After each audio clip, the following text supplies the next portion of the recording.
Bismillahirrahmanirrahim. Assalamualaikum warahmatullahi wabarakatuh. Alhamdulillah wassalatu wassalamu ala rasulillahi amma ba'du. Pemirsa, kembali kita di acara Podcast Muslim. Podcastnya Muslim Sejati.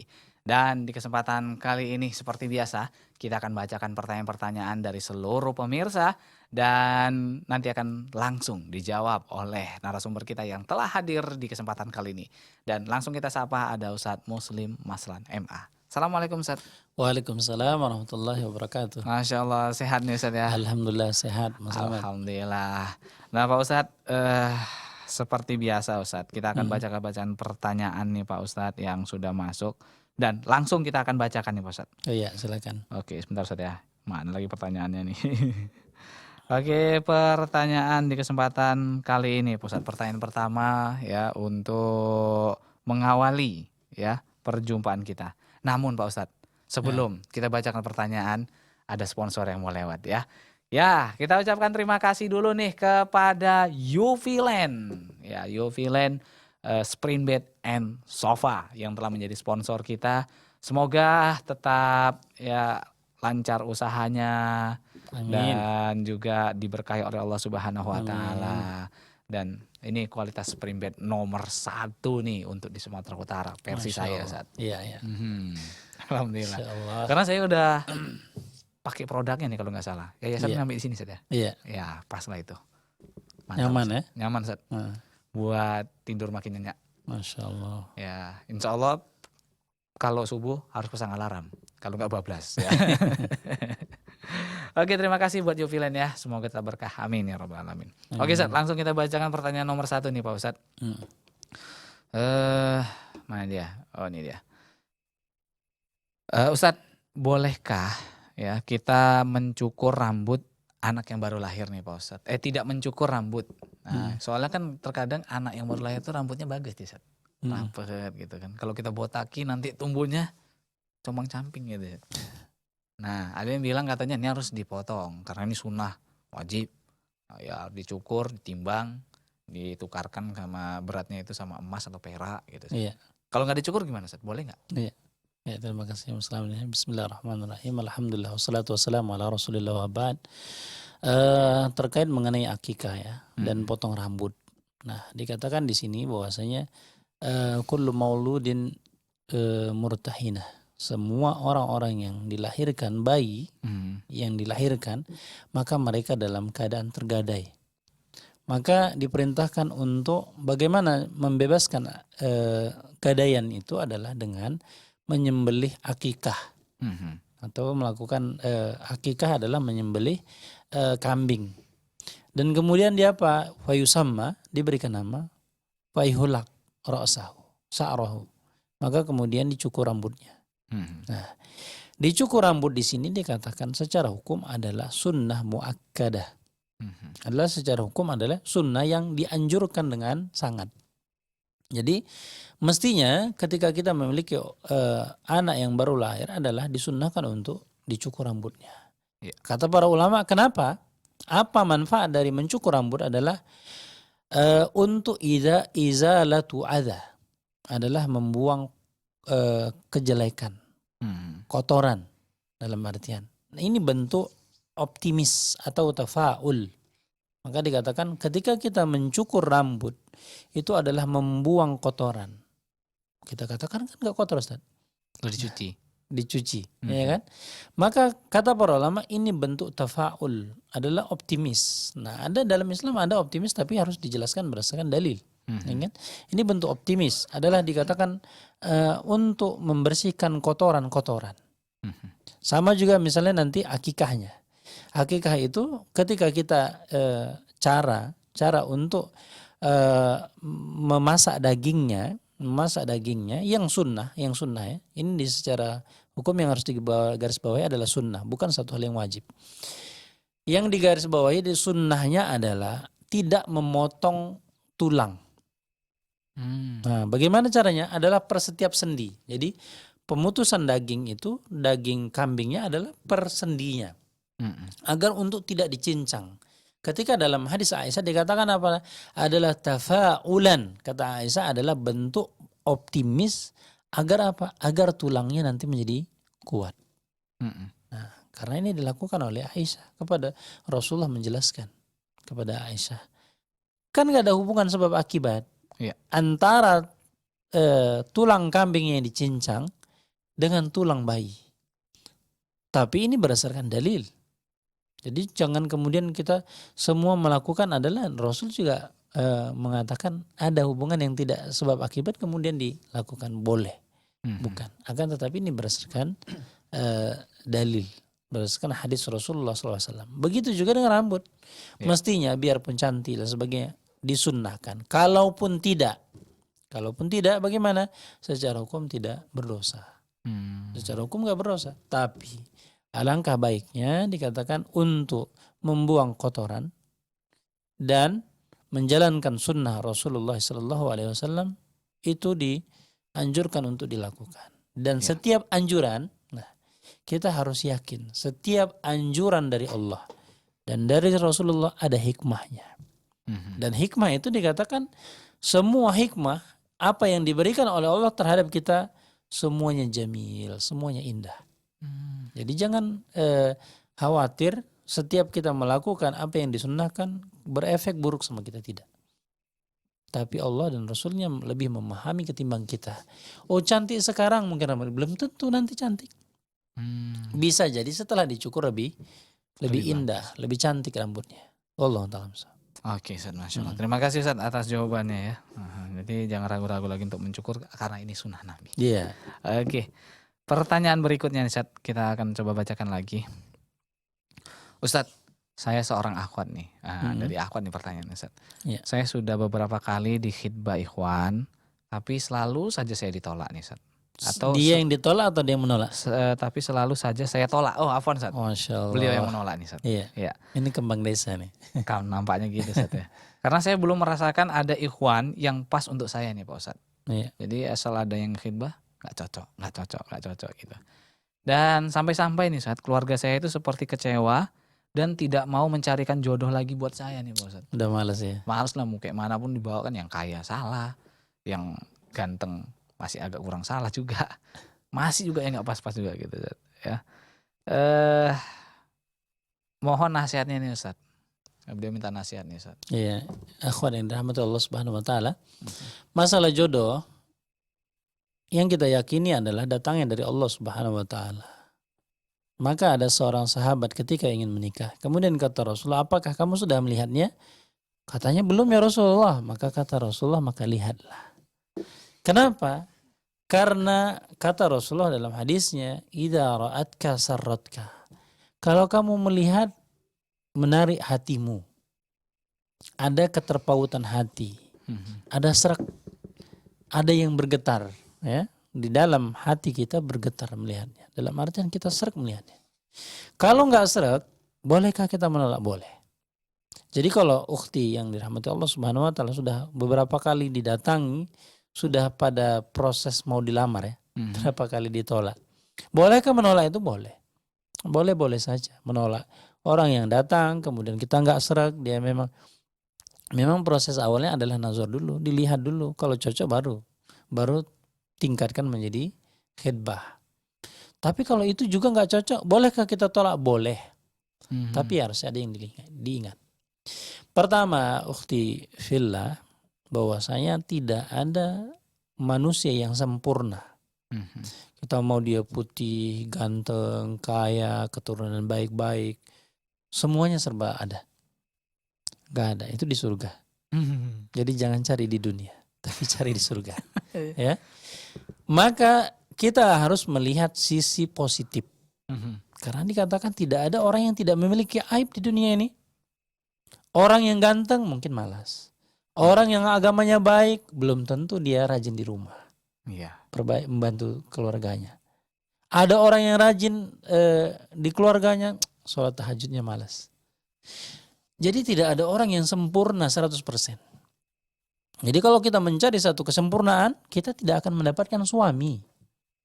Maka lihatlah. Maka kata Rasulullah itu tungkahul mar'ah. Wanita itu dinikahi berdasarkan 4 aspek. Ya kan? Itu juga berlaku kebalikannya. Karena itu untuk wanita Ustaz, untuk pria, untuk wanita sama. Maka pertama adalah lima liha, hartanya dilihat. Menarik nggak hartanya? Oke, Rin yang datang nih. Kayaknya kiri enggak. Tereliminasi kan? Kemudian yang kedua, li jamaliha, fisik, cantik. Ya kan? Menarik kita. Kita kayaknya nggak suka lah Ustaz yang keribu. Boleh? Boleh. Kita maunya yang lurus rambutnya boleh. Nah, atau saya maunya yang hitam Ustaz, hitam pekat. Boleh silakan saja berdasarkan keinginan kita. Jadi li jamaliha, kecantikan itu kan dikatakan nisbi Mas Lamad. Sesuatu hal yang relatif. Iya sih. Ya kan? Ada yang bilang hitam itu cantik, ada yang bilang putih itu cantik, tinggi itu cantik, pendek itu cantik, keribu, keriting itu cantik. Ada yang bilang lurus itu cantik rambutnya. Jadi beda persepsi dalam menilai. Itu masalah fisik. Kalau kita tolak dalam bab itu boleh ke boleh. Kita terima boleh. Ya kan? Kemudian yang ketiga dikatakan adalah nasabiha, keturunannya. Keturunan baik-baik enggak? Oh kayaknya enggak. Boleh kita tolak? Boleh. Boleh kita terima? Boleh. Ya kan? Nah, dalam artian di sini, kemudian yang keempat adalah agama. Maka taribat yadak. Maka kita akan lebih tentram karena agama jadi itu yang lebih utama. Iya. Dalam artian berdasarkan hadis Rasulullah ini ada sudut pandang yang kita membuat terpaut hati, ketertarikan. Jadi nggak mungkin kita kumpulkan empat-empat. Agamanya baik, kemudian keturunannya baik, rupanya bagus, ganteng, kemudian kaya lagi. Ya misalnya contohnya dia bagus, ganteng, tapi belum punya pekerjaan, boleh? Ya kita maklumi lah. Ya kan? Atau dia sudah punya pekerjaan, sudah mapan cukup, tapi mukanya pas-pasan saja. Jadi maafkan. Ada sesuatu yang kurang dan lebih, itu wajar. Maka dikatakan ukhti karimah. Cinta itu adalah menerima kekurangan, bisa menerima kekurangan. Masya Allah. Kalau menerima kelebihan saja semua orang mau, masalah penting kan? Pasti. Hartanya lebih, gantengnya lebih, kemudian keluarganya baik-baik, siapa yang gak mau? Maka semua orang mau. Menerima kelebihan itu gampang. Ya. Tapi yang paling sulit adalah menerima kekurangan tadi. Maka cinta adalah menutupi kekurangan dan bisa menerima kekurangan tersebut. Oke, Ustaz, terima kasih Pak Ustadz. Pak Ustadz, kalau ngomongin masalah cinta, ini nggak habis-habisnya. Iya. Tapi kita harus rehat dulu nih. Masya Allah. Ya pemirsa, ya jangan kemana-mana karena setelah yang berikut ini kami akan segera kembali lagi. Ya tetap di Podcast Muslim.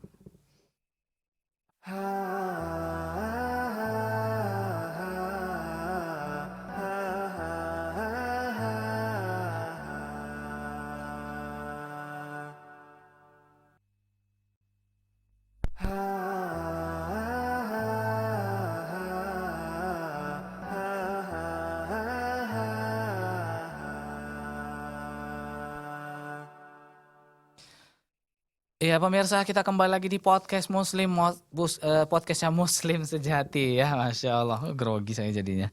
Masya Allah Ustaz, kita masih ngobrol masalah ataupun kasus ukhti tadi Pak Ustaz. Iya, itu buat grogi kayaknya. Kayaknya saya harus maju nih gitu jadi. Oh iya. Aduh. Tapi ingat yang di rumah Ustaz. Masya Allah, makanya jangan ingat. Ya, gak berani Ustaz. Oke, tadi sempat waktu itu bilang seakan-akan orang tua itu udah kecewa Ustaz, dan malas untuk mencarikan jodoh lagi untuk beliau tadi Ustaz. Iya. Nah, karena udah berapa kali dibawa sama orang tua masih juga kurang pas gitu Ustaz. Kira-kira nih nasihat untuk orang tua nih Ustaz, untuk orang tuanya. Nah, ini bagaimana? Apakah boleh nih orang tua berputus asa? Ya udah nanti kalau jodoh kan datang sendiri. Biar aja lah, nggak usah aku bantu nyari, atau bagaimana nih Pak Ustaz? Ya kita kewajiban orang tua ya. Kewajiban orang tua ketika mencarikan jodoh anaknya, orang-orang yang soleh dikatakan adalah satu tugas orang tua. Kita mencarikan dan sebagainya. Nanti kalau dia cari sendiri yang lebih susah. Yeah. Nah, makanya tugas kita, kalaupun misalnya ada temannya mencarikan, itu bisa saja melalui media siapa saja boleh. Tapi tugas kita selaku orang tua adalah kewajiban bagaimana menikahkan anak kita. Jadi tugas itu tidak putus, biarpun ditolak terus. Ya mungkin persepsi yang kita bangun dengan persepsi anak kita itu berbeda. Anak mau yang soleh, kita mau yang kaya. Anak mau yang baik rupanya, kita mau yang keturunannya baik-baik. Jadi persepsi itu yang harus disamakan. Tanya keinginan anak apa maunya. Ketika baik keinginannya, maka penuhilah sesuai yang dia inginkan, ciri-ciri dan karakteristiknya. Ini anak maunya yang agamanya baik, kita enggak. Kalau bisa dia yang sudah mapan, yang sudah punya pangkat, ya enggak akan ketemu antara minyak dengan air, misalnya. Nah, maka janganlah kita, wahai orang tua, janganlah kita kemudian mengikuti keinginan kita saja. Yang mau nikah, yang menjalani hidup itu anak kita, bukan kitanya. Kita tuh kalau kita kunjungan ke tempat menantu kita dengan anak kita, itu saja kita ketemu. Selainnya dia bersama dengan suaminya 24 jam. Sepanjang tahun, seumur hidupnya yang diharapkan. Siapakah yang merasakan bahagianya adalah anak kita. Siapakah yang ingin menggunakannya, hidup bersama dengannya adalah anak kita. Jangan kemudian kita menggunakan ego. Ini kadang-kadang orang tua ini punya keinginan sendiri, anak punya keinginan sendiri. Maka tanyalah kita. Kalau kita berada pada posisi anak kita. Orang tua maunya lain, kita maunya lain. Apakah kemudian kita mengorbankan keinginan kita? Jadi yang harus paham adalah orang tua, apa keinginan anak, kecuali misalnya keinginan anaknya, misalnya kita mencari orang yang soleh, dia mau mencari orang yang tidak soleh. Oh, itu nggak boleh dituruti. Itu nggak boleh diturutin. Ketika maunya kita adalah orang yang senantiasa taat, sholat 5 waktu, dia maunya kalau bisa Abi yang bertatu, yang masih bandel, yang masih bermaksiat. Nah, ini kan nggak benar. Karena nikah itu dibangun untuk apa? Sakinah, mawadah, warahmah, tentram. Tentram apa ya? Jiwanya. Bagaimana menentramkan jiwa? Agama. Jadi pemimpin apa? Nah, ini sholat saja nggak bisa misalnya. Bagaimana kemudian dia menjadi pemimpin sholat, pemimpin rumah tangga, pemimpin agama yang mengeluruskan pola ibadahnya, ketauhidannya kepada Allah Subhanahu Wa Taala. Kita kan berharap nikah ini adalah menggabungkan antara laki-laki dan perempuan yang hidup di dunia dan berharap juga hidup di akhirat. Kita berharap juga istri kita nanti yang menjadi permaisuri, bidadari surga. Jangan Mas Selamat, biarpun dalam hadis dikatakan ada 72 bidadari. Dan ratunya siapa? Adalah istri kita. Kalau bisa ratunya banyak. Nah, kalau bisa ratunya banyak. 4. Nah, makanya dikatakan itulah harapan kita. Orang tua, maka jangan terlalu memaksakan kehendak kita. Tapi tanyalah apa keinginan anak kita, maka carilah berdasarkan keinginan anak kita, bukan keinginan kita semata. Allah Ta'ala. Oke, saya terima kasih atas jawabannya. Nah, pemirsa, kita akan bacakan pertanyaan yang berikutnya nih Pak Ustadz. Ini Ustadz berkaitan dengan menyemir rambut nih Pak Ustadz. Ustadz, sunnah menyemir rambut, apakah sunnah yang hanya dikhususkan untuk orang yang sudah tua dan rambutnya telah memutih saja Pak Ustadz? Dan apakah boleh nih saya yang masih muda menyemir rambut saya dengan warna pirang nih Pak Ustadz? Masya Allah. Oh, banyak nih, keren nih Ustadz. Warna pirang gitu kan. Ya, ini anak-anak muda sekarang ya. Maka kata Rasulullah dalam sebuah hadisnya, Innal Yahud wan Nasara la yasbighun. Dia tidak menyemir rambutnya. Fakhalifuhum, kata Rasulullah, maka selisihilah mereka. Orang Yahudi itu, orang Nasrani itu kalau rambutnya memutih, ada uban, dikatakan ini hadis awalnya, dikatakan mereka tidak biasa menyemir rambutnya. Maka kata Rasulullah, maka fakhalifuhum, maka selisihilah mereka. Jadi bagi kita yang keluar ubannya, bolehkah menyemirnya? Boleh. Ya kan? Ini berbicara tentang yang umum dulu. Maka kemudian kata Rasulullah dalam sebuah hadisnya, ghayru hadza bisyai'in wajtanibus sawad. Maka kata Rasulullah, maka lakukanlah ini, rubahlah warna rambut ini dan hindari warna hitam. Dalam artian hitam yang pekat, hitam warna asli, ya kan? Nah, bagaimana dengan orang-orang yang masih muda, yang belum punya uban. Ini kan tadi berbicara ranahnya orang Yahudi, Nasrani ini tidak mau menyemir rambutnya kapan? Ketika sudah keluar uban. Anjurannya adalah bagi orang-orang yang sudah keluar ubannya. Bagaimana anak muda yang masih muda yang belum ada ubannya, masih 17 tahun, 20 tahun, bagaimana? Nah, di sini ada beberapa pendapat. Iya. Satu dikatakan, Syekh Utsaimin mengatakan, wal amru fihi al-ibahah. Kata Syekh Utsaimin adalah mengecat rambut pada asalnya adalah disunnahkan, boleh. Ya kan? Karena Rasulullah memerintahkan untuk fakhalifuhum, orang Yahudi dan Nasrani, untuk menyelisih mereka karena mereka tidak menyemir rambutnya. Maka bagi anak muda, bagaimana kata Syekh Utsaimin, maka secara hukum mereka boleh. Ya kan? Karena al-aslu fil asya'i al-ibahah. Karena asal pada segala sesuatunya boleh. Jadi begitu juga dengan rambut. Bagi anak muda yang belum ada ubannya, bolehkah? Boleh. Karena juga asalnya merubah warna. Dikatakan warna asli adalah warna uban tadi, adalah warna asli. Ya. Bawaan yang diberikan oleh Allah. Begitu juga dengan rambut yang hitam. Yang ada, yang tumbuh sekarang yang hitam adalah bawaan asli. Ada juga orang misalnya bule, misalnya rambutnya pirang. Ini adalah bawaan asli, dikatakan. Dan Rasul membolehkan untuk merubahnya. Untuk merubahnya.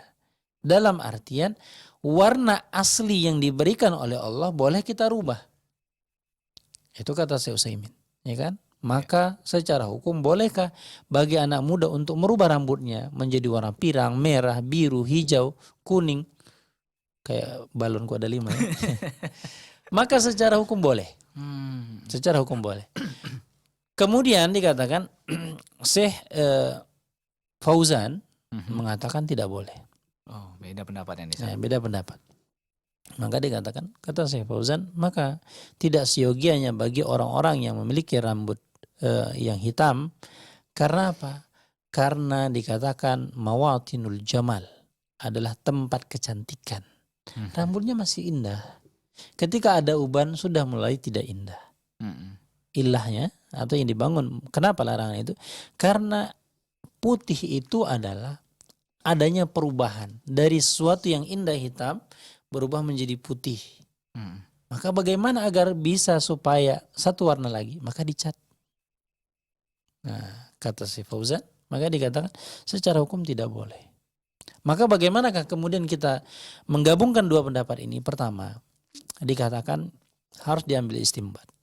Ketika mengecat bagi orang-orang yang beruban secara hukum boleh. Ya kan? Bagi orang yang tidak keluar ubannya, yang keluar uban tadi baik usia muda ataupun usia tua, maka secara hukum boleh. Karena ada anak-anak yang udah beruban atau remaja sudah beruban, bolehkah? Boleh. Itu berdasarkan hadis tadi. Kemudian yang kedua, bagi orang-orang yang masih remaja, bolehkah? Maka dikatakan di sini kalau hanya mengikuti tren orang-orang kufar, ya kan, para artis dan sebagainya, maka dikatakan sebagian kalau bisa untuk tidak dilakukan, maka itu mungkin lebih utama. Agar kita tidak masuk dalam kategori man tashabbaha biqaumin fahuwa minhum. Iya. Tapi kalau kita mengatakan boleh, silahkan. Maka secara hukum, karena dikatakan berdasarkan apa yang dikatakan Syekh Utsaimin, wal aslu fil asya'i al-ibahah. Begitu juga perkara rambut, karena berdasarkan hadis Rasulullah adalah maka ghayyaruhu, maka rubahlah bisyai'in, dengan sesuatu, baik dengan za'faron, dikatakan warna-warna kuning seperti kunyit atau inai atau warna, dikatakan maka rubahlah. Kata Rasulullah faghayyaruhu bisyai', maka rubahlah dengan segala sesuatu. Wajtanibu, maka hindarilah sawat. Dalam artian di sini umum. Baik anak muda ataupun orang tua atau yang beruban atau yang tidak beruban, maka secara hukum boleh. Wallahu ta'ala. Tapi hindari warna hitam. Iya, yang tidak boleh warna hitam. Oke, tambahan Ustaz. Itu tadi hadisnya rambut nih Pak Ustaz. Iya. Apakah jenggot termasuk Ustaz? Harus atau boleh untuk disemir warnanya Ustaz? Iya, secara hukum dikatakan ini juga mengatakan dalam artian yang sama, ya. Baik jenggot, kemudian apalagi alis, Kumis mungkin. Kumis Cukur aja ya. dicukur ya. Kumis disunahkan dicukur ya. Misalnya jenggot, alis, kemudian rambut itu dalam satu kesatuan yang sama. Satu kesatuan yang sama. Jadi bolehkah? Ya boleh saja. Allah taala. Oke, terima kasih Pak Ustadz ya. Dan Ustadz, kita harus rehat kembali nih Pak Iya. Ustadz. Ya untuk itu bagi para pemirsa dimanapun Anda berada, ya jangan kemana-mana karena setelah yang berikut ini kami akan segera kembali lagi tetap di Podcast Muslim, podcast yang Muslim sejati.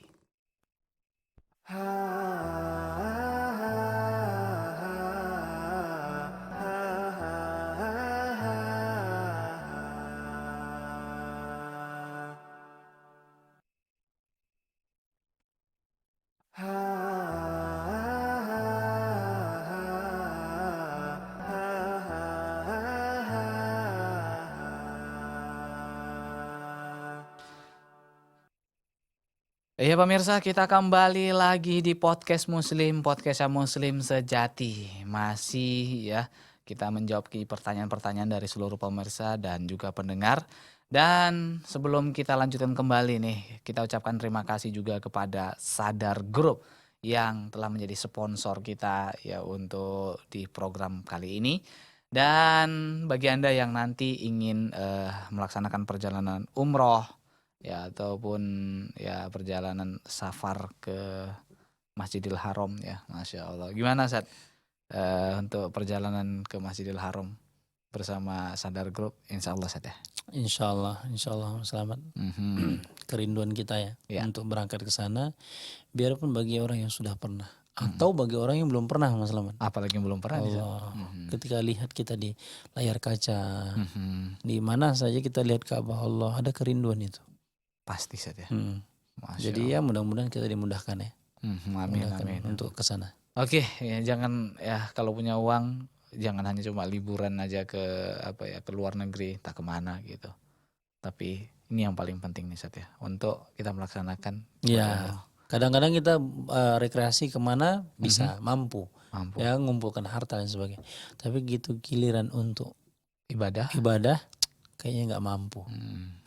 Ini sama nih, beli HP mampu, untuk kurban nggak mampu kan? Sama juga ibadah ini juga sama orang. Iya. Ke Turki mampu, ke Belanda mampu, Ke Paris mampu. Tapi gitu ke umroh kayaknya belum siap lah. Gak ada alasan belum siap saya. Iya. Memang harus selalu siap. Iya. Karena itu memang harus ditanamkan dalam hati kita. Boleh. Oke, Insya Allah. Oke, terima kasih ya buat Sadar Group. Oke Pak Ustadz, kita lanjut kembali nih Pak Ustadz. Iya, pertanyaan berikutnya Ustadz. Assalamualaikum warahmatullahi wabarakatuh Ustadz. Waalaikumsalam warahmatullahi wabarakatuh. Ustadz, saya pernah melihat seseorang itu menggoyangkan jari telunjuknya ketika di tasyahud akhir sholat nih Pak Ustadz. Sedangkan setahu saya nih Ustadz, ketika kita bergerak lebih dari 3 kali itu sudah dapat membatalkan sholat nih Pak Ustadz. Mohon penjelasannya Ustadz. Tentang menggerakkan jari ya. Jari Sementara kalau 3 kali bergerak batal. Iya. Pertama kita melihat hadis. Hadis tentang menggerakkan jari. Tentang tasyahud. Berbicara tentang tasyahud ini ada 3 aqwal, 3 perkataan. Pertama dikatakan adalah fal yushir, adalah memberikan isyarat. Ketika at-tahiyatul memberikan isyarat saja tanpa menggerakkan. Dan ini banyak riwayat. Kemudian dan berdasarkan hadis yang sahih. Kemudian yang kedua adalah dengan memberikan isyarat dan menggerak-gerakkan. Ya kan? Kemudian pendapat yang ketiga adalah tanpa memberikan isyarat dan tanpa menggerakkan. Dan perkataan yang ketiga ini dikatakan adalah qaulu sadz. Perkataannya ditinggalkan. Ketika tasyahud dia tidak menggerakkan dan tanpa memberikan isyarat. Berarti 3 pendapat ini kita mengambil yang 2. Karena yang satu adalah qaulu sadz. Perkataan yang ditinggalkan tanpa memberikan isyarat atau menggerakkan. Iya. Bagi yang memberikan isyarat muttafaqu alaih. Disepakati. Disepakati itu adalah berdasarkan hadis sahih. Iya. Kemudian yang menggerakkan ada 2 pendapat. Pendapat yang pertama dikatakan hadis ini adalah yang dikeluarkan oleh Zaid bin Qudamah. Satu periwayat dia dari Zaid bin Qudamah. Dikatakan berdasarkan hadis Rasulullah, saya melihat Rasulullah adalah fayuqbid asabi'ahu. Rasul dikatakan menggenggam tangannya. Mhm. Kemudian farafa'ah dan mengangkatnya. Iya. Fal yuharrik. Yuharrik itu menggunakan tasdid. Yuharrik. Mhm. Kalau misalnya dikatakan qata'a, memotong, tapi kalau dikatakan qatta'ah pakai tasdid, maka dia memotong-motong atau mencincang, Mencincang. ya kan? Sama juga dengan fal yuharrik adalah haroka, bergerak. Kalau dia harroka, bergerak-gerak atau menggoyang-goyangkan. Nah, ini yang dimaksud. Maka Zaid bin Qudamah dalam riwayat ini dikatakan, dan hadis ini dikatakan Zaid bin Qudamah secara riwayat dikatakan adalah rajulun thiqah, adalah orang yang terpercaya, dipercaya dalam mengeluarkan hadis. Nah, dua pendapat, satu mengatakan tidak diterima. Kenapa? Biarpun dia adalah rajulun thiqah, Iya. adalah orang yang dipercaya, katanya dikatakan hadis ini sadz, nggak bisa diterima, ditolak. Kenapa? Karena ada 22 riwayat lainnya dikatakan fal yushir, memberikan isyarat saja tanpa menggerakkan. Nah, kemudian yang kedua, pendapat yang kedua dikatakan enggak.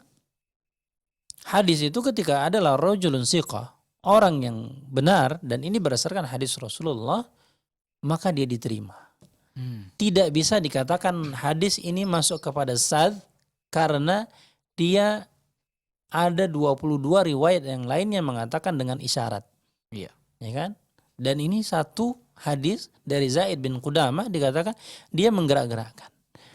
Karena berdasarkan penelitian hadis dia sahih dan benar, maka hadisnya biarpun dia satu dan yang lain 22 yang berbeda, maka secara hukum dia bisa ditetapkan menjadi hukum.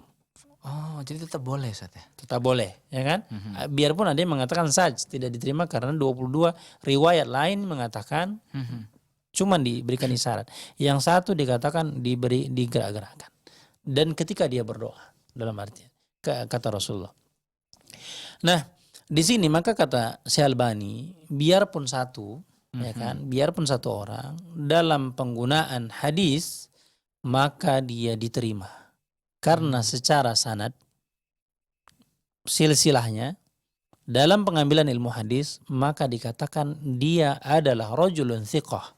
Dia orang yang dipercaya. Contohnya, ya kan, pendekatan logika. Ada orang yang mengatakan bahwasanya pohon itu merah. Iya. Ya kan? Di sana itu banyak pohonnya merah. Kemudian Mas Salaman mengatakan seorang di sana ada pohon yang hijau. Pohon yang hijau itu belum tentu berbicara pohon yang merah yang itu.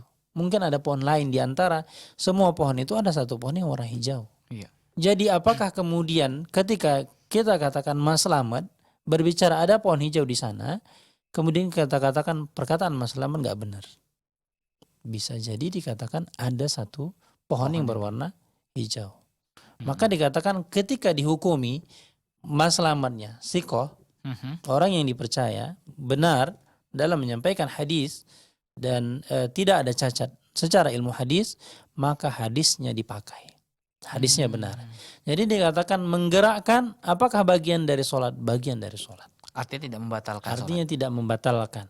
Dan bagi orang yang melakukan ini berdasarkan hadis yang sahih. Bagi orang yang tidak melakukan menggerakkan juga berdasarkan hadis sahih. Berdasarkan 22 riwayat. Yang ini berdasarkan Zaid bin Qudamah. Dikatakan. Dan hadisnya juga sahih. Jadi orang yang menggerakkan dan orang yang tidak menggerakkan cukup memberikan isyarat saja ketika tasawuf, dua-duanya boleh. Oke, Ustaz. Dua-duanya boleh.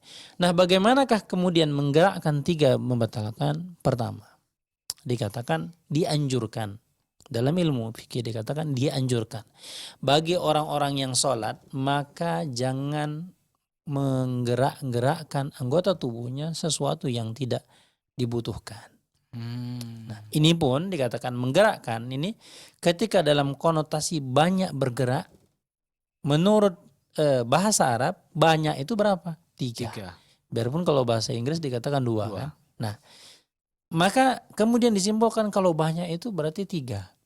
Berarti menggerakkan 3 kali batalkah? Kita lihat, ya kan? Pertama, ada yang mengatakan batal, ada yang mengatakan tidak batal. Mm-mm. Batal karena khawatir mengganggu sholat, gerakan di luar sholat. Yang kedua adalah dikatakan boleh ketika ada kebutuhan. Contohnya dikatakan Rasulullah itu ketika dia sholat menggendong Hasan dengan Hussein, kadang-kadang ditaruh, diletakkan, Mhm. diambil, diletakkan. Maka gerakan itu melebihi dari 3. Iya. Kedua, Rasulullah ketika ada Aisyah pulang dari luar, ketika Rasulullah mengatakan Assalamualaikum, Rasulullah sedang sholat di kamarnya, sholat sunnah, maka pada saat itu Rasulullah keluar ke pintu kemudian membuka pintunya.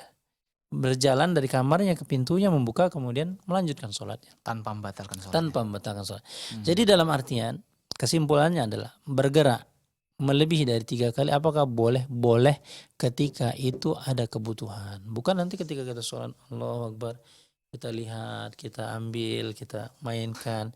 Boleh?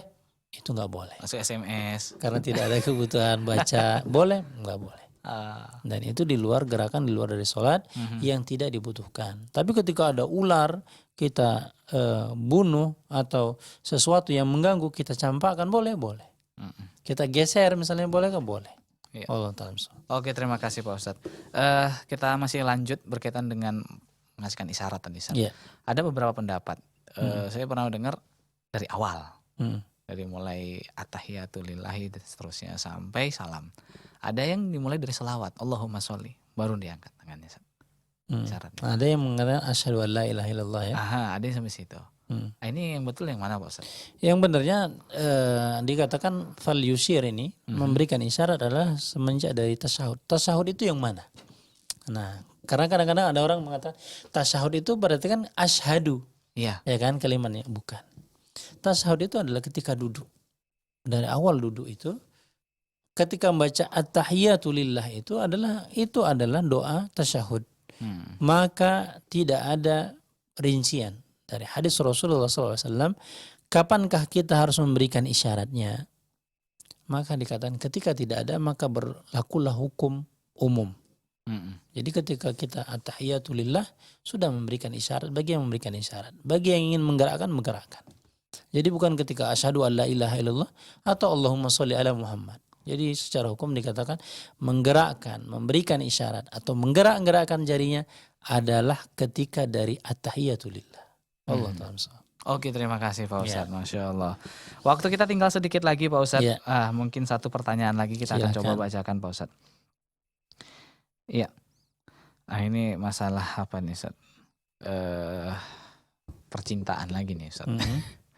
Ustadz, dulu saya pernah berjanji untuk tidak menikah kepada seseorang pun kecuali kepada mantan pacar saya dulu Ustadz. Ya. Pertanyaannya, kalau saya menikah kepada seseorang lain Ustadz, apakah saya mengingkari janji saya Ustadz? Sedangkan saya sudah terlanjur benci dengan mantan saya, ditambah lagi kini dia aja udah menikah nih dengan orang lain nih Pak Ustadz. Iya, dia juga sudah menikah ya? Iya Ustadz. Salahnya nih. Ya jadi masalah gimana? Apakah kamu ditunggu? Pertama dikatakan sesuatu syarat yang dibangun berdasarkan tidak kebenaran, maka dikatakan ini adalah syaratul batil, syarat yang batal. Ya, ada dalam istilah syarat batal. Syaratnya itu seperti itu, kita janji, tapi janji itu tidak bisa. Dalam artian janji ini bagaimana kita bisa menepatinya? Karena belum tentu keterpautan hati itu bisa terus istiqomah bersama dengannya. Jadi ketika kita sudah janji dulu dan dia sudah juga menikah. Yang janji untuk sehidup semati sudah mati. Atau janji akan terus hidup bersama, dia sudah meninggalkan kita. Dia udah sama orang lain. Sudah orang lain. Jadi tinggalkanlah itu, lupakanlah. Kecuali kalau seandainya belum milik orang, maka nikahilah. Tapi kalau sudah tidak, jangan ditunggulah. Belum tentu dia jadi janda. Iya. Atau kita meninggal duluan. Aduh. Maka nikahlah dengan wanita yang kita anggap baik, yang lainnya.